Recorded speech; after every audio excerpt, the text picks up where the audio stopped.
Hello, ನಮಸ್ತೆ. ಹೇಗಿದ್ದೀರಾ? ಚೆನ್ನಾಗಿದ್ದೀರಾ? ಲೈಫ್ ಚೆನ್ನಾಗಿದೆಯಾ? ಊಟ ಮಾಡಿದ್ರಾ? ನಿದ್ದೆ ಮಾಡಿದ್ರಾ? ಹೀಗಂತ ಯಾವಾಗಾದರೂ ಒಂದೊಮ್ಮೆ ನಿಮ್ಮ ಯೂನಿವರ್ಸ್‌ನ ಅಥವಾ ನಿಮಗೆ ಇಷ್ಟವಾದಂತಹ ಒಂದು ಪವರ್, ಎನರ್ಜಿ ಅಥವಾ ಒಂದು ನಿಮಗೆ ಇಷ್ಟವಾದಂತಹ ದೇವರನ್ನ ಒಮ್ಮೆ ಕೇಳಿದ್ದೀರಾ? ಸೊ, ಲಿಟ್ರಲಿ ನೀವು ಕೇಳ್ಬೋದು, ಭಗವಂತ ಎಲ್ಲರನ್ನೂ ಕೂಡ ಖುಷಿಯಾಗಿರ್ತಕ್ಕಂಥ ಭಗವಂತನಿಗೆ ನಾವು ಆರಾಮಿದೆಯಾ ಅಂತ ಕೇಳಿದ್ರೆ ಎಷ್ಟು ಸರಿ ಇರುತ್ತೆ ಅಂತ ನೀವು ಕೇಳ್ಬೋದು. ಸೊ ನಮಗೆ ಎಲ್ಲವನ್ನ ಕೊಡ್ತಕ್ಕಂಥ ಭಗವಂತನ ಜೊತೆ, ಯೂನಿವರ್ಸ್ ಜೊತೆ ನಾವು ಮಾತಾಡ್ತಾ ಇದ್ರೆ ನಮಗೆ ಲೈಫಲ್ಲಿ ಹೇಗೆ ಒಂದು ಪಾಸಿಟಿವ್ ಪವರ್ ಇರುತ್ತೆ. ನಾವು ಎಲ್ಲವನ್ನ ಬ್ಲೈಂಡ್ ಮಾಡ್ತಾನೇ ಹೋಗ್ತಾ ಇರ್ತೀವಿ, ಎಲ್ಲವನ್ನ ಕಂಪ್ಲೇಂಟ್ ಮಾಡ್ತಾನೇ ಹೋಗ್ತಾ ಇರ್ತೀವಿ, ನನಗದು ಬೇಕು ಇದು ಬೇಕು ಅಂತ ಹೇಳಿ. ಸೊ ಯೂನಿವರ್ಸ್ ಹತ್ರ ನಾವೊಂದು ನಾನು ಹೇಳ್ತಕ್ಕಂಥ ಟಿಪ್ಸನ್ನು ಫಾಲೋ ಅಪ್ ಮಾಡಿದ್ರೆ ಒಂದು ಒಳ್ಳೆ ಎನರ್ಜಿ, ಒಂದು ಒಳ್ಳೆ ಲೈವ್ ಆಗಿ ನೀವೊಂದು ಒಳ್ಳೆ ಪಾಸಿಬಲ್ ಆಗಿ ಲೈಫನ್ನು ಒಂದು ಒಳ್ಳೆ ಖುಷಿಯಾಗಿ ಲೀಡ್ ಮಾಡಬಹುದು. ದಯವಿಟ್ಟು ವಿಡಿಯೋನ ಎಲ್ಲೂ ಸ್ಕಿಪ್ ಮಾಡದೆ ಪೂರ್ತಿಯಾಗಿ ನೋಡಿ. ಹಾಗೆ ನನ್ನ ಚಾನಲ್ನ ಇನ್ನು ಯಾರೆಲ್ಲ ಸಬ್ಸ್ಕ್ರೈಬ್ ಆಗದೆ ವಿಡಿಯೋ ನೋಡ್ತಿದ್ದೀರಾ, ದಯವಿಟ್ಟು ಸಬ್ಸ್ಕ್ರೈಬ್ ಮಾಡಿಕೊಂಡು ವಿಡಿಯೋ ನೋಡಿ. ನಾನು ನಿಮ್ಮ ಯಶು ಆರ್ ಮೋಟಿವೇಶನಲ್ ಚಾನಲ್ಗೆ ಸ್ವಾಗತ. So mind coacher and karma healer, astrologer, law of attraction, life coacher. ಸ್ನೇಹಿತರೆ, ಇಲ್ಲಿವರೆಗೆ ನಿಮ್ಮ ಕಾನ್ಸ್ಟೆಂಟ್ ಪ್ರೀತಿಗೆ ನನ್ನ ತುಂಬು ಹೃದಯದ ಧನ್ಯವಾದಗಳನ್ನ ಸಲ್ಲಿಸ್ತಾ ಇವತ್ತಿನ ಎಪಿಸೋಡ್ನ ಸ್ಟಾರ್ಟ್ ಮಾಡೋಣ. ಹಾಗಾದರೆ ಸ್ನೇಹಿತರೆ, ನಾವು ಅಂದ್ಕೊಳ್ತಾ ಇರ್ತೀವಿ, ದೇವ್ರ ಹತ್ರ ನಾವು ಎಲ್ಲವನ್ನ ಕಂಪ್ಲೇಂಟ್ ಮಾಡ್ತಾನೇ ಹೋಗ್ತಾ ಇರ್ತೀವಿ. ದೇವ್ರ ಹತ್ರ ನನಗದು ಬೇಕು. ನೀವು ಬೆಳಿಗ್ಗೆ ಎದ್ದ ತಕ್ಷಣ ಕೆಲವರಿಗಂತೂ ದೇವರನ್ನ ನೋಡಿ ಅವರ ದಿನಚರಿಯನ್ನು ಮುಂದುವರಿಸ್ತಕ್ಕಂತಹ ಒಂದು ಅಭ್ಯಾಸ ಇರುತ್ತೆ.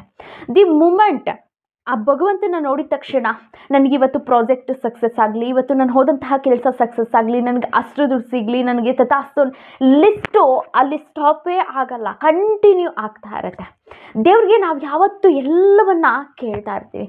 ಒಂದೊಮ್ಮೆ ಭಗವಂತ ನೀ ಹೇಗಿದೆಯಾ, ಯೂನಿವರ್ಸ್ ಚೆನ್ನಾಗಿದೆಯಾ, ನನ್ನ ಲೈಫ್ ಹೀಗಿದೆ, ಯಾವತ್ತಾದರೂ ಒಂದು ದಿನ ನಾವು ನಮ್ಮನ್ನು ಅಪ್ಪಿಕೊಂಡು ಆ್ಯಂಡ್ ಯೂನಿವರ್ಸನ್ನು ಇಷ್ಟಪಡ್ತಾ, ಯೂನಿವರ್ಸಿಗೊಂದು ಐ ಲವ್ ಯು, ಥ್ಯಾಂಕ್ಸ್ ಅಂತ ಹೇಳ್ತಾ ನಾವು ಯಾವತ್ತಾದರೂ ಒಂದೊಮ್ಮೆ ಲೈಫಲ್ಲಿ ಭಗವಂತನ ನಾವು ಮಾತಾಡ್ಸಿದ್ದೀವ ಅಥವಾ ಯೂನಿವರ್ಸನ್ನು ಮಾತಾಡ್ಸಿದ್ದೀವ? ಇಲ್ಲ ಅಲ್ಲ. ಸೊ ಲೈಫಲ್ಲಿ ಯಾವುದೇ ಅಷ್ಟೇ ನಮಗೆ ಅನ್ಬಿಲೀವಬಲ್ ಆಗಿ ನಮಗೆಲ್ಲವೂ ಕೂಡ ಸಿಗ್ತಾ ಹೋಗಬೇಕು. ಎಲ್ಲವೂ ಕೂಡ ನಾನ್ ಸ್ಟಾಪ್ ಎಲ್ಲ ನನಗದು ಬೇಕು ಅದು ಬೇಕು, ಅವ್ರು ಹಾಗಿದ್ದಾರೆ.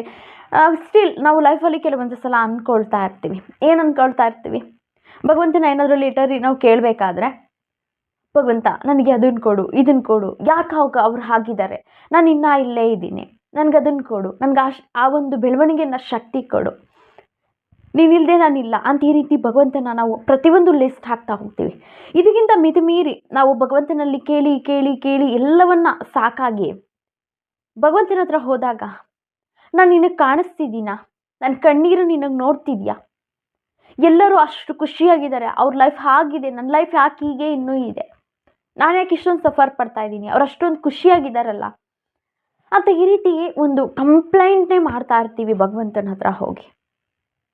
ಸೊ ಭಗವಂತ ನಮಗೆ ಎಷ್ಟೆಲ್ಲ ಕೊಟ್ಟಿದ್ದಾನೆ. ಜಸ್ಟ್ ಥಿಂಕ್ ಮಾಡಿ, ಈ 10 ವರ್ಷದಿಂದ ಹಿಂದೆ ನಮಗೆ ಈಗಿಂತ 10 ವರ್ಷದ ಹಿಂದೆ ನಾವು ಅಂದ್ಕೊಂಡಿರ್ತಕ್ಕಂತಹ ಲೈಫ್ಗೆ ಇವಾಗ ಮ್ಯಾಚ್ ಮಾಡಿದ್ರೆ ನಮಗೆ ಭಗವಂತ ಎಷ್ಟೆಲ್ಲ ಕೊಟ್ಟಿದ್ದಾನಲ್ವ. ಫಾರ್ ಎ ಮೊಮೆಂಟ್ ನನಗೊಂದು ಜಾಬ್ ಸಿಕ್ಕಿದ್ರೆ ಸಾಕಪ್ಪ ಅಂತ ನಾವು ಅಂದ್ಕೊಳ್ತಾ ಇರ್ತೀವಿ. ನಾವು ಅಂದ್ಕೊಂಡಿರ್ತಕ್ಕಂತಹ ಜಾಬನ್ನು ಭಗವಂತ ಕೊಟ್ಟಿರ್ತಾನೆ. ಅಥವಾ ನನಗೊಂದು ಒಳ್ಳೆ ಮದುವೆ ಆದರೆ ಸಾಕು, ಒಂದೊಳ್ಳೆ ಸಂಸಾರ ಸಿಕ್ಕಿದ್ರೆ ಸಾಕು, ಅಥವಾ ನನಗೊಂದೊಳ್ಳೆ ಲೈಫ್, ಒಂದೊಳ್ಳೆ ಅತ್ಯುತ್ತಮವಾದಂತಹ ಆರೋಗ್ಯ ಸಿಕ್ಕಿದ್ರೆ ಸಾಕು, ಈ ರೀತಿ ಏನೋ ಎನಿವೆ ನಾವು ಕೇಳ್ಕೊಳ್ತಾ ಹೋಗ್ತೇವೆ. 5 ವರ್ಷ 10 ವರ್ಷಕ್ಕೆ 5 ವರ್ಷದಿಂದ ಈಚೆಗೆ ತಗೊಳ್ಳಿ, ಎಷ್ಟು ಬದಲಾವಣೆಗಳಾಗಿರ್ತವೆ ಅಲ್ವಾ ಲೈಫಲ್ಲಿ. ಸೊ ಫಾರ್ ಎ ಮೊಮೆಂಟ್ ಎಲ್ಲೋ ಒಂದು ಕಡೆ ಯಾವುದೋ ಒಂದು ಸಿಚುವೇಷನಲ್ಲಿ, ಯಾವುದೋ ಒಂದು ಸಂದರ್ಭದಲ್ಲಿ, ಯಾವುದೋ ಒಂದು ಸಮಸ್ಯೆಗಳು ನಮ್ಮ ಆತ್ಮೀಯರ ಹತ್ರ ಆಗಿರಲಿ, ಮನೆಯವ್ರ ಹತ್ರ, ಫ್ಯಾಮಿಲಿ ಹತ್ರ ಆಗಿರಲಿ ಶೇರ್ ಮಾಡ್ಕೊಳ್ಳಿಕ್ಕಾಗೆಲ್ಲ ಒದ್ದಾಡ್ತಾ ಇರ್ತೀವಿ. ಕೆಲವೊಂದು ಸಲ ವಾಶ್ರೂಮಿಗೆ ಹೋಗಿ ಅಥವಾ ಬೆಡ್ಶೀಟ್ನ ಸೋಲ್ಡ್ ಮಾಡಿ ಹತ್ತಿರೋದುಂಟು. ಸೊ ಇಂತಹದೆಲ್ಲ ನನ್ನ ಲೈಫೇ ಬದುಕು ನಾಶ ಆಗೋಯ್ತಪ್ಪ, ನನ್ನ ಬದುಕೇ ಇಲ್ಲ ಅನ್ನೋ ಮೂಮೆಂಟಲ್ಲಿ ನಮ್ಮನ್ನು ಕಾಪಾಡಿದ್ಯಾರು, ಕೈ ಹಿಡಿದಿದ್ಯಾರು? ಯೂನಿವರ್ಸ್ ಅಥವಾ ಒಂದು ಪವರ್ ಆದಂತಹ ನಮ್ಮ ದೇವರು. ಸೊ ಇಂತಹ ಸಂದರ್ಭಗಳೆಲ್ಲ ನಮ್ಮನ್ನು ಕಾಪಾಡ್ತಾ ಬಂದಿರ್ತಾನೆ ದೇವರು. ಅವನಿಗೆ ಅಟ್ಲೀಸ್ಟ್ ಒಂದು ಕೃತಜ್ಞತೆಯನ್ನು ನಾವು ಸಲ್ಲಿಸ್ತಾ ಇರಲ್ಲ. ದೇವ್ರ ಹತ್ರ ಹೋಗ್ಬಿಟ್ಟು ನನಗದು ಕೊಡು, ಇದು ಕೊಡು, ನನಗದು ಬೇಕು, ಇದು ಬೇಕು, ಮನೆ ಕಟ್ಟಬೇಕು, ಕಾರ್ ತೊಗೋಬೇಕು, ಎಂಟೈರ್ ನನಗೆ ಲೈಫಲ್ಲಿ ಏನೇನಿದೆ ಅದನ್ನೆಲ್ಲವನ್ನು ತಗೊಳ್ತಾ ಇರ್ತೀವಿ. ಭಗವಂತನಿಗೆ ಅಟ್ಲೀಸ್ಟ್ ಒಂದು ಥ್ಯಾಂಕ್ಸನ್ನು ಹೇಳ್ತಾ ಹೋದರೆ ಅಪ್ಪ ಭಗವಂತ, ಇಷ್ಟು ದಿನ ನನಗೆ ಎಷ್ಟೋ ಸಮಸ್ಯೆಗಳಿಂದ ಪಾರು ಮಾಡ್ಕೊಳ್ತಾ ಬಂದಿದ್ಯಾ. ಇಂಥ ಸಮಸ್ಯೆಗಳಿಂದ ನನ್ನ ಜೊತೆ ನಿಂತಿದೆಯಾ, ಅದಕ್ಕೆ ನಿನಗೆ ಸಂಪೂರ್ಣ ಥ್ಯಾಂಕ್ಸ್ ಅಂತ ಹೇಳ್ತಾ ಭಗವಂತನಲ್ಲಿ ಒಂದು ಒಳ್ಳೆ ಕೃತಜ್ಞತೆಯನ್ನು ಸಲ್ಲಿಸ್ತಾ ಬಂದರೆ ಎಷ್ಟು ಅನ್ಬಿಲೀವಬಾಗಿ ನಮ್ಮ ಲೈಫ್ ಒಂದು ಪಾಸಿಟಿವ್ ಆಗಿರುತ್ತಲ್ವ. ಒಂದು ಲೈವ್ ಆಗಿ ಒಂದು ಒಳ್ಳೆ, ನಾನು ಹೇಳ್ತಕ್ಕಂಥ ಕೆಲವೊಂದಷ್ಟು ಟಿಪ್ಸನ್ನು ನೀವು ಫಾಲೋ ಮಾಡಿದ್ದೆ ಆದರೆ ಲೈಫಲ್ಲಿ ಖಂಡಿತವಾಗಿಯೂ ಕೂಡ ನಮಗೊಂದು ಯಾವುದೇ ರೀತಿ ನಿಮಗೆ ಲೋ ಎನರ್ಜಿ ಅನ್ನೋದೇ ಇರಲ್ಲ. ಹೈ ಒಂದು ಎನರ್ಜಿ ಇರುತ್ತೆ. ಲೈಫಲ್ಲಿ ಎಂತಹ ಸಿಚುವೇಶನ್ ಬಂದರೂ ಕೂಡ ನಾನೊಂದು ಒಳ್ಳೆ ಗೆದ್ಕೊಂಡು ಬರ್ತೀನಿ ಅನ್ನೋ ಒಂದು ಬ್ಯೂಟಿಫುಲ್ ಆದಂತಹ ಒಂದು ಸ್ಟ್ರಾಂಗ್ ಆದಂತಹ ನಿಮ್ಮ ಎಪಿಸೋಡ್ನೊಂದಿಗೆ ಇವತ್ತು ಚರ್ಚಿಸ್ತಾ ಹೋಗ್ತೀನಿ. ದಯವಿಟ್ಟು ಇಷ್ಟು ಫಾಲೋಅಪ್ನ ಮಾಡಿ ನಮ್ಮ ಸಬ್ಕಾನ್ಷಿಯಸ್ ಮೈಂಡ್ ನಾವು ಏನನ್ನ ಅಂದ್ಕೊಳ್ತೀವೋ ಅದನ್ನು ಫ್ರೀಸ್ ಮಾಡ್ತಾ ಹೋಗುತ್ತೆ. ಸೊ ಹಾಗಾಗಿ ಭಗವಂತನಿಗೆ ಒಂದು ಥ್ಯಾಂಕ್ಸನ್ನು ಹೇಳ್ತಾ ಹೋಗೋಣ, ಥ್ಯಾಂಕ್ಸನ್ನು ಅರ್ಪಿಸ್ತಾ ಹೋಗೋಣ, ಭಗವಂತನಿಗೆ ಕೃತಜ್ಞತೆಯನ್ನು ಸಲ್ಲಿಸ್ತಾ ಹೋಗೋಣ. ಎಷ್ಟೆಲ್ಲ ಸಮಸ್ಯೆಗಳಿಂದ ಪಾರು ಮಾಡ್ಕೊಂಡು ಬಂದಿರ್ತಾನಲ್ವಾ ಭಗವಂತ, ಎಷ್ಟೆಷ್ಟು ಸಮಸ್ಯೆಗಳಿಂದ ಅದಕ್ಕೆಲ್ಲ ಏನೇನೋ ಒಂದು ಪರಿಹಾರವನ್ನು ಕೊಟ್ಟು ಬಂದಿರ್ತಾನೆ. ಇಲ್ಲಿವರೆಗೆ ನಾವು ಬದುಕ್ತಾ ಇದ್ದೀವಿ ಅಂತ ಅಂದರೆ, ರಾತ್ರಿ ಮಲಗಿ ಬೆಳಿಗ್ಗೆ ಎದ್ದಿದ್ದೀವಿ ಅಂತ ಅಂದ್ರೆ ಅದು ದೇವ್ರು ಕೊಟ್ಟಿರ್ತಕ್ಕಂಥ ದೊಡ್ಡ ಗಿಫ್ಟ್ ನಮಗೆ. ಎಷ್ಟೋ ಜನಕ್ಕೆ ಕಣ್ಣಿಲ್ಲ ರೀ, ಕಾಲಿಲ್ಲ, ಎಷ್ಟೋ ಜನ ಒಂದು ತುತ್ತು ಅನ್ನಕ್ಕೆ ಬೀದಿ ಪಾಲ್ ಮಾಡ್ತಾ ಇದ್ದಾರೆ. ಸೊ ಅಂಥ ಸಿಚುವೇಶನಲ್ಲಿ ಭಗವಂತ ನಮ್ಗೆ ಎಷ್ಟೆಲ್ಲ ಚಿಕ್ಕ ಚಿಕ್ಕದಕ್ಕೆಲ್ಲ ನಮ್ಗೆ ಒಳ್ಳೆಯದನ್ನು ಕೊಟ್ಟಿದ್ದಾನೆ, ಅದಕ್ಕೆಲ್ಲ ಗ್ರೇಟ್ಫುಲ್ ಆಗಿರೋಣ. ಸೊ ಮುಂದೆ ಹೇಳ್ತಾ ಹೋಗ್ತೀನಿ. ಹಾಗಾದರೆ ನಾವು ಯೂನಿವರ್ಸ್ ಹತ್ರ ಹೇಗೆ ಒಂದು ಹತ್ತಿರ ಆಗ್ತಕ್ಕಂಥದ್ದು, ಯೂನಿವರ್ಸ್ಗೆ ನಾವು ಹೇಗೆ ಗ್ರೇಟ್ಫುಲ್ ಆಗಿರ್ತಕ್ಕಂಥದ್ದು, ಗ್ರ್ಯಾಟಿಟ್ಯೂಡ್ನ ಸಲ್ಲಿಸ್ತಕ್ಕಂಥದ್ದು ಅನ್ನೋದನ್ನು ಸ್ಟೆಪ್ ಬೈ ಸ್ಟೆಪ್ ತಿಳ್ಕೊಳ್ತಾ ಹೋಗೋಣ. ಅದಕ್ಕಿಂತ ಮುಂಚಿತವಾಗಿ ನೀವು ಯೂನಿವರ್ಸ್ನ, ದೇವ್ರನ್ನ ಒಂದು ಬೆಸ್ಟ್ ಫ್ರೆಂಡ್ ಥರ ಇರಿ, ಬೆಸ್ಟ್ ಫ್ರೆಂಡ್ ಥರ ಟ್ರೀಟ್ ಮಾಡಿ. ಯಾಕಂದರೆ ನಾವು ಆ್ಯಸ್ ಯೂಸ್ವಲಿ ನಾವು ಫ್ರೆಂಡ್ಸ್ನ ಯಾವ ರೀತಿ ಕ್ಲೋಸ್ ಆಗಿರ್ತೀವಿ, ಎಲ್ಲವನ್ನ ಹೇಳ್ಕೊಳ್ತೀವಿ, ಓಪನ್ ಆಗಿರ್ತೀವಿ, ಯಾವುದೇ ರೀತಿ ಮುಜುಗರ ಇರಲ್ಲ, ಭಯ ಇರಲ್ಲ. ಸೊ ಯಾವ ರೀತಿ ಫ್ರೀ ಆಗಿರ್ತೀವಿ ಅದೇ ರೀತಿ ಯೂನಿವರ್ಸ್ನ ಒಂದು ಫ್ರೆಂಡ್ ಆಗಿ ಅಕ್ಸೆಪ್ಟ್ ಮಾಡ್ಕೊಳ್ಳಿ. ಸೊ ಫಸ್ಟ್ನೇದಾಗಿ ಸ್ನೇಹಿತರೆ, ಬೆಳಗ್ಗೆ ಎದ್ದ ತಕ್ಷಣವೇ ನಾನು ಹೇಳೋದನ್ನು ಒಂದು ಕಂಪ್ಲೀಟ್ ಒಂದು ಕಾನ್ಸಿಯಸ್ಲಿ ಸ್ವಲ್ಪ ದಿನ ಮಾಡಿ ನೋಡಿ, ನಿಮ್ಮ ಲೈಫ್ ಹೇಗೆ ಚೇಂಜ್ ಆಗುತ್ತೆ ಅಂತ.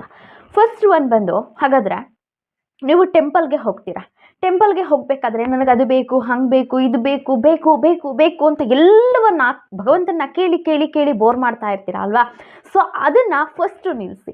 ದೇವಸ್ಥಾನಕ್ಕೆ ಹೋದಾಗ ಮೊದಲನೇ ಸಲ ನೀವು ಯಾವಾಗಲಾದರೂ ಹೋಗಿ, ಸೊ ಸ್ವಲ್ಪ ದಿನನಾದರೂ ಕೂಡ ನನಗೆ ಅದನ್ನು ಕೊಡು, ಇದನ್ನು ಕೊಡು, ಇದು ಬೇಕು, ಅದು ಬೇಕು, ಲಿಸ್ಟನ್ನು ಹಾಕೋದನ್ನು ಕಂಪ್ಲೀಟ್ ನಿಲ್ಲಿಸ್ಬಿಡಿ. ಅದ್ರ ಬದಲು ನೀವು ದೇವಸ್ಥಾನಕ್ಕೆ ಹೋದಾಗ ಒಂದು ಥ್ಯಾಂಕ್ಸನ್ನು ಹೇಳಿ, ಯೂನಿವರ್ಸ್ಗೆ ಅಥವಾ ದೇವರಿಗೆ ಒಂದು ಥ್ಯಾಂಕ್ಸನ್ನು ಹೇಳಿ. ಯಾಕಂದರೆ ಪ್ರತಿ ಸಲ ಕೇಳಿ ಕೇಳಿ ಭಗವಂತನ ಬೋರ್ ಮಾಡಿಬಿಟ್ಟಿರ್ತೀರ. ಸ್ವಲ್ಪ ದಿನ ಇದನ್ನು ಫಾಲೋ ಅಪ್ ಮಾಡಿ ನೋಡಿ. ಭಗವಂತ, ಇಲ್ಲಿವರೆಗೆ ನನಗೆ ಎಲ್ಲವನ್ನ ಕೊಟ್ಟಿದ್ದಂತಕ್ಕೆ ನಿನಗೆ ತುಂಬ ಹೃದಯದ ಥ್ಯಾಂಕ್ಸ್. ಇಲ್ಲಿ ಬಂದಂತಹ ಎಲ್ಲ ಸಮಸ್ಯೆಗಳನ್ನು ನಿಭಾಯಿಸ್ಕೊಂಡು ಬಂದಿದ್ದಕ್ಕೆ ನಿನ್ನನ್ನು ನೋಡಿ ನಾನು ಯಾವುದೇ ಒಂದು ದೇವಸ್ಥಾನ ಹೋಗಿರಲಿ, ನಿಮ್ಮ ಯಾವುದೇ ಒಂದು ಡಿವೈನ್ ಪ್ಲೇಸ್ಗೆ ಹೋಗೋದಾಗಿರ್ಬೋದು, ಚರ್ಚ್ ಆಗಿರ್ಬೋದು, ಯಾವುದೇ ದೇವಸ್ಥಾನ ಆಗಿರ್ಬೋದು, ಎಲ್ಲಿಗೆ ಹೋಗಿ ನಿಮಗೆ ಬೇಕಾಗಿರೋದನ್ನು ಕೇಳೋದನ್ನು ಬಿಟ್ಟು ಭಗವಂತನಿಗೆ ಕೈ ಮುಗಿದು ಥ್ಯಾಂಕ್ಸ್ ಅಂತ ಹೇಳಿ. ಇಷ್ಟು ದಿನ ನಾನು ಕೊಟ್ಟಿದ್ದ ಎಲ್ಲವೂ ಕೂಡ ನನಗೆ ತುಂಬಾ ಖುಷಿ ಕೊಟ್ಟಿದ್ದೆ, ತುಂಬಾ ತುಂಬ ಹೃದಯದ ಧನ್ಯವಾದಗಳು ನಿನಗೆ, ಥ್ಯಾಂಕ್ ಯು ಸೋ ಮಚ್. ಇನ್ನೂ ನನ್ನನ್ನು, ಯಾಕಂದರೆ ಲೈಫಲ್ಲಿ ಆ್ಯಸ್ ಯೂಶಲಿ ನಾವು ಒಂದು ಮ್ಯಾನಿಫೆಸ್ಟೇಷನ್ ಆಗಿರ್ಬೋದು, ಅಫರ್ಮೇಷನ್ ಆಗಿರ್ಬೋದು, ನಾವೆಲ್ಲವನ್ನ ಯೂನಿವರ್ಸ್ಗೆ ನಾವು ಸೆಂಡ್ ಮಾಡ್ತಾ ಮಾಡ್ತಾ ಎಲ್ಲವೂ ಕೂಡ ಎಲ್ಲೋ ಒಂದು ಕಡೆ ನಮಗೆ ತಲುಪಿರುತ್ತೆ ಯೂನಿವರ್ಸಿಗೆ ಅದು. ಸೊ ನೀವು ಕೇಳ್ಕೊಳ್ಳೋದನ್ನು ಬಿಟ್ಟು ನೀವು ಯಾವುದೇ ಡಿವೈನ್ ಪ್ಲೇಸ್ಗೆ ಹೋದಾಗ ಭಗವಂತನಿಗೆ ಒಂದು ಥ್ಯಾಂಕ್ಸನ್ನು ಹೇಳಿ ಖುಷಿ ಪಡಿ. ಸ್ವಲ್ಪ ದಿನ ಇದನ್ನು ಫಾಲೋ ಅಪ್ ಮಾಡಿ ನೋಡಿ, ಎಷ್ಟು ನಿಮ್ಮ ಬದಲಾವಣೆ ಆಗುತ್ತೆ ಅದನ್ನು ಕಮೆಂಟ್ ಮಾಡಿ ತಿಳಿಸಿ. ಸೊ ಎರಡನೇದಾಗಿ, ನೀವು ಬೆಳಿಗ್ಗೆ ಎದ್ದ ತಕ್ಷಣ ದೇವ್ರ ಮುಖ ನೋಡ್ತೀರಾ. ದೇವ್ರ ಮುಖ ನೋಡಿದಾಗ ನನ್ನ ದಿನ ಹಾಗಿರಲಿ ಹೀಗಿರಲಿ ಅಂತ ಕೇಳ್ಕೊಳ್ಳೋದ್ರ ಬದಲು ಆ ಭಗವಂತನಿಗೆ, ಯೂನಿವರ್ಸ್ ನಿಮ್ಮ ಒಂದು ಬೆಸ್ಟ್ ಫ್ರೆಂಡ್ ಅಲ್ವಾ, ಒಂದು ಬೆಸ್ಟ್ ಫ್ರೆಂಡಿಗೆ ನೀವೊಂದು ಗುಡ್ ಮಾರ್ನಿಂಗ್ ವಿಷಯ ಹೇಳಲ್ವಾ, ಯೂನಿವರ್ಸಿಗೆ ಗುಡ್ ಮಾರ್ನಿಂಗ್ ಅಂತ ಹೇಳಿ. Dear universe, good morning. ಇವತ್ತಿನ ದಿನ ನಿನಗೆ ತುಂಬಾ ಚೆನ್ನಾಗಿರಲಿ. ಇವತ್ತಿನ ದಿನ ನಮ್ಮೆಲ್ಲರನ್ನು ನೀನು ತುಂಬಾ ಚೆನ್ನಾಗಿ ನೋಡ್ಕೊಳ್ತೀಯ. ತುಂಬ ತುಂಬ ಅದ್ಭುತವಾಗಿರಲಿ ನಿನ್ನ ದಿನ. ನಮಗೆ ಕೊಡ್ತಕ್ಕಂತಹ ಮುಂದಿನ ಕೊಡುಗೆಗಳೆಲ್ಲ ತುಂಬ ಅತ್ಯದ್ಭುತವಾಗಿರಲಿ. ತುಂಬ ಹೃದಯದ ಥ್ಯಾಂಕ್ಸ್ ಆ್ಯಂಡ್ ತುಂಬ ಧನ್ಯವಾದಗಳು ಯೂನಿವರ್ಸ್ ಅಂತ ಈ ರೀತಿ ಹೇಳ್ತಾ ಬನ್ನಿ. ನಿಮಗೆ ನಿಮ್ಮ ಬದಲಾವಣೆಗಳಲ್ಲಿ ಎಷ್ಟು ನಿಮ್ಮ ಮೈಂಡ್ ಡಿವೈನ್ ಆಗಿರುತ್ತೆ, ಎಷ್ಟು ಒಂದು ಪಾಸಿಬಲ್ ಆಗಿರುತ್ತೆ, ಎಷ್ಟು ಒಂದು ಪವರ್ಫುಲ್ ಆದಂತಹ ಎನರ್ಜಿ ಇರುತ್ತೆ, ನೀವೇ ಕಮೆಂಟ್ ಮಾಡಿ ತಿಳಿಸ್ತೀರಾ. ಹಾಗಾದರೆ ನೆಕ್ಸ್ಟ್ ಬಂದು, ನೀವು ಯಾವುದೇ ಫ್ರೆಂಡ್ ಅಂತ ಅಂದರೆ, ಯೂನಿವರ್ಸ್ ನಿಮ್ಮ ಫ್ರೆಂಡ್ ಅಂತ ಅಂದಮೇಲೆ ಫ್ರೆಂಡ್ಗೆ ನೀವು ಯಾವತ್ತೂ ಕೂಡ ಯಾವುದೇ ವಿಷಯನ ಹೈಡ್ ಮಾಡಲ್ಲ ಅಲ್ವಾ. ಸೊ ಹಾಗಾಗಿ ನೀವು ಮಲಗೋಕ್ಕಿಂತ ಮುಂಚಿತವಾಗಿ ನಿಮ್ಮ ಲೈಫಲ್ಲಿ ಇಡೀ ಎಂಡ್ ಆಫ್ ದಿ ಡೇ ಏನಾಯಿತು, ಒಂದು ಪಾಸಿಟಿವ್ ಇರಲಿ ನೆಗೆಟಿವ್ ಇರಲಿ, ಯೂನಿವರ್ಸ್ ಹತ್ರ ಒಂದು 4-5 ನಿಮಿಷ ಕೂತ್ಕೊಂಡು ಮಾತಾಡಿ. ಸೊ ಇವತ್ತಿನ ದಿನ ಈ ರೀತಿ ಆಯಿತು ಡಿಯರ್ ಒಂದು ಯೂನಿವರ್ಸ್, ನನ್ನ ಲೈಫಲ್ಲಿ ಈ ರೀತಿ ಆಯಿತು, ಇವತ್ತಿನ ದಿನ ಈ ರೀತಿ ಆಯಿತು, ಅದು ಪಾಸಿಟಿವ್ ಇರಲಿ ಅಥವಾ ನೆಗೆಟಿವ್ ಇರಲಿ, ಇಂತಹ ಆಪರ್ಚುನಿಟಿ ನನಗೆ ಸಿಕ್ತು, ತುಂಬಾ ಖುಷಿ ಆಯಿತು, ಅಥವಾ ಈ ರೀತಿ ಆಯಿತು, ಹಿಂಗಾಯಿತು. ಒಂದು ಫ್ರೆಂಡ್ಲಿಯಾಗಿ ಖುಷಿಯಾಗಿ ಓಪನ್ ಅಪ್ ಆಗಿ ನೀವು ಒಂದು ಟೈಮ್ ಕೊಟ್ಕೊಂಡು ಒಂದು ಫ್ರೆಂಡ್ ಅಂದ್ರೇ ಒಂದು ಏನೋ ಖುಷಿ, ಆ ಯೂನಿವರ್ಸ್ಗೆ ನೀವು ಟೈಮ್ ಕೊಡಿ. ಸೊ ನಿಮಗೆ ಹೇಳಲಿಕ್ಕೆ ಕಷ್ಟ ಆಯಿತು ಅಂತಂದರೆ ಒಂದು ಬುಕ್ಕು ಆ್ಯಂಡ್ ಒಂದು ಡೈರಿ ಅಥವಾ ಒಂದು ಪೆನ್ನನ್ನು ತಗೊಳ್ಳಿ, ಅದನ್ನು ಬರಿತಾ ಹೋಗಿ. ಎಷ್ಟು ನಿಮ್ಮ ಮನಸ್ಸು ರಿಲ್ಯಾಕ್ಸ್ ಆಗುತ್ತೆ ಆ್ಯಂಡ್ ಎಷ್ಟು ಒಂದು ಪಾಸಿಟಿವ್ ಬರುತ್ತೆ, ಎಷ್ಟು ನೆಮ್ಮದಿಯಾಗಿ ರಿಲ್ಯಾಕ್ಸ್ ಆಗಿ ಎಲ್ಲವನ್ನ ಯೂನಿವರ್ಸ್ಗೆ ನೀವು ಸೆಂಡ್ ಮಾಡಿ ಮಲಗ್ತೀರಾ, ಸಬ್ಕಾನ್ಸಿಯಸ್ಲಿ ಅದನ್ನೇ ಎಲ್ಲವನ್ನ ಪಾಸಿಟಿವ್ ಮಾಡ್ತಾ ಹೋಗುತ್ತೆ. ಸೊ ನೆಕ್ಸ್ಟ್ ಒನ್ ಬಂದು ಅಂತ ಅಂದರೆ ನಿಮಗೇನೋ ಒಂದು ಆಸೆ ಇರುತ್ತೆ, ಅದು ಫುಲ್ಫಿಲ್ ಆಗ್ತಾ ಇರಲ್ಲ ಅಂತಲೇ ಅಂದ್ಕೊಳ್ಳಿ. ಯಾವುದೋ ಒಂದು ವಿಶ್ ಇರುತ್ತೆ. ಸೊ ಯೂನಿವರ್ಸ್ ಹತ್ರ ಗೈಡ್ ತೊಗೊಳ್ಳಿ, ಯೂನಿವರ್ಸ್ ಹತ್ರ ಮಾತಾಡಿ. ಡಿಯರ್ ಯೂನಿವರ್ಸ್, ನಂದು ಇಂಥದ್ದೊಂದು ವಿಶ್ ನನಗೆ ನೀನು ಕೊಡಬೇಕು ಅಂತ ಅಂದ್ಕೊಂಡಿದ್ಯಾ, ಖಂಡಿತವಾಗಿಯೂ ಕೊಡು. ಸೊ ದೆನ್ ಒಂದೇ ಲೈನಲ್ಲಿ ಹೇಳಬೇಕು ಅಂತಂದರೆ, ಇದು ನನಗೆ ಸಿಗುತ್ತಾ, ಖಂಡಿತ ಸಿಗೋದಾದರೆ ನನಗೆ ಒಂದು ಗೈಡ್ನೆಸ್ ಮಾಡು, ಅದನ್ನು ಸಿಗೋ ಹೋಗಿ ಮಾಡು. ಇದು ಸಿಗಲಿಲ್ವಾ, ಐನೋ ಇದಕ್ಕಿಂತ ಬೆಟರ್ದಾದಂತಹ ಮತ್ತೇನೋ ಇದೆ. ಸೊ ಗೈಡೆನ್ಸ್ ತೊಗೊಳ್ಳಿ, ಒಂದು ಯೂನಿವರ್ಸ್ ಹತ್ರ ಮಾತಾಡಿ. ಇದರಿಂದ ನನಗೇನೋ ಆಗೋದಿದೆ, ಸೊ ಇದರಿಂದ ನನಗೆ ಒಂದು ಒಳ್ಳೆ ಖಚಿತವಾದಂತಹ ಈ ಆಪರ್ಚುನಿಟಿ ನನಗೆ ಸಿಗುತ್ತೆ, ಇಂಥದ್ದೊಂದು ಆಸೆ ಇದೆ. ಒಂದು ನಿಮ್ಮ ಪಾಸಿಬಲ್ ನಿಮ್ಮ ಮನಸ್ಸಲ್ಲಿ ಏನಿದೆ ಎಲ್ಲವನ್ನ ಇನ್ನರ್ ಏನಿರುತ್ತೆ ಗೈಡ್ನೆಸ್ ತಗೊಳ್ಳಿ, ಯೂನಿವರ್ಸ್ ಹತ್ರ ಮಾತಾಡಿ ಓಪನ್ ಆಗಿ. ಸೊ ನನಗೆ ಇಂತಹದೊಂದು ಆಸೆ ಇದೆ, ಇಂತಹದೊಂದು ವಿಶ್ ಇದೆ, ಯೂನಿವರ್ಸ್ ಇದನ್ನು ನೀನು ವಿಶ್ ಮಾಡ್ತೀಯಾ, ನನಗೆ ಗೈಡ್ ಮಾಡು, ಇದು ನನಗೆ ಬೇಕಾ ಅಥವಾ ಬೇಡವಾ, ಇದು ನನಗೆ ದಕ್ಕುತ್ತಾ ಅಥವಾ ದಕ್ಕಲ್ವಾ, ದಕ್ಕೋದೇ ಆದರೆ ಅದನ್ನು ದಕ್ಕಿಸ್ಕೊಡು, ದಕ್ಕಲಿಲ್ವಾ ಇದಕ್ಕಿಂತ ಬೆಟರ್ದಾದಂತಹ ನನ್ನ ಹತ್ರ ಇದೆ. ಯಾಕಂದರೆ ಈ ರೀತಿ ನೀವು ಹೇಳ್ತಾ ಬಂದರೆ ನಿಮ್ಮ ಇನ್ನರಲ್ಲಿ, ನಿಮ್ಮ ಮನಸ್ಸಲ್ಲಿ ಗೊತ್ತಾಗ್ತಾ ಹೋಗುತ್ತೆ. ಸೊ ನಿಮ್ಮ ಮನಸ್ಸಲ್ಲಿ ಏನಿದೆ, ನಿಮ್ಮ ಒಂದು ಸ್ಟ್ರೆಸ್ ಆಗಿರ್ಬೋದು, ನಿಮ್ಮ ಓವರ್ ಥಿಂಕಿಂಗ್ ಆಗಿರ್ಬೋದು, ಎಲ್ಲವೂ ಕೂಡ ನಿಮ್ಮ ಒಳ ಮನಸ್ಸಿಗೆ ಅರ್ಥ ಆಗ್ತಾ ಹೋಗುತ್ತೆ. ಈ ರೀತಿ ಕಾವ್ ಮೈಂಡಲ್ಲಿ ಆ ವಿಶ್ ಫುಲ್ಫಿಲ್ ಆಗ್ತಾ ಇಲ್ಲ ಕೊನೆ ಮೂಮೆಂಟಲ್ಲೂ ಅಂತ ಅಂದರೆ ನಿಮ್ಮ ಮನಸ್ಸು ಚಡಪಡಿಸೋದನ್ನು ಬಿಡುತ್ತೆ, ನಿಮ್ಮ ಇನ್ನರ್ ಕೇಳುತ್ತೆ ಒಳಗಡೆ. ಸೊ ನನಗೆ ಬೇಕಾದು ನನಗೆ ದಕ್ಕಿಸ್ಕೊಡು, ಅದು ನನಗೆ ಸಿಗಲಿಲ್ವಾ ಅಂತ ಅಂದರೆ ಅದಕ್ಕಿಂತ ಇನ್ನೂ ಅತ್ಯುತ್ತಮವಾದಂತಹದ್ದು ನನಗೇನೋ ದೊರಕಲಿದೆ, ಅದಕ್ಕೆ ನೀನು ಬ್ಲೆಸ್ ಮಾಡು ಅಂತ ಹೇಳಿ ಯೂನಿವರ್ಸ್ ಹತ್ರ ನೀವು ಮಾತಾಡಿ. ನೆಕ್ಸ್ಟು ಏನೋ ಒಂದು ಸಮಸ್ಯೆನಲ್ಲಿ ಸಿಗಾಕೊಂಡಿರ್ತೀರಾ ಅಂತ ಅಂದ್ಕೊಳ್ಳಿ, ಯಾವುದೋ ಒಂದು ತುಂಬ ಪ್ರಾಬ್ಲಮಿಂದ ಸಿಗಾಕೊಂಡಿರ್ತೀರ.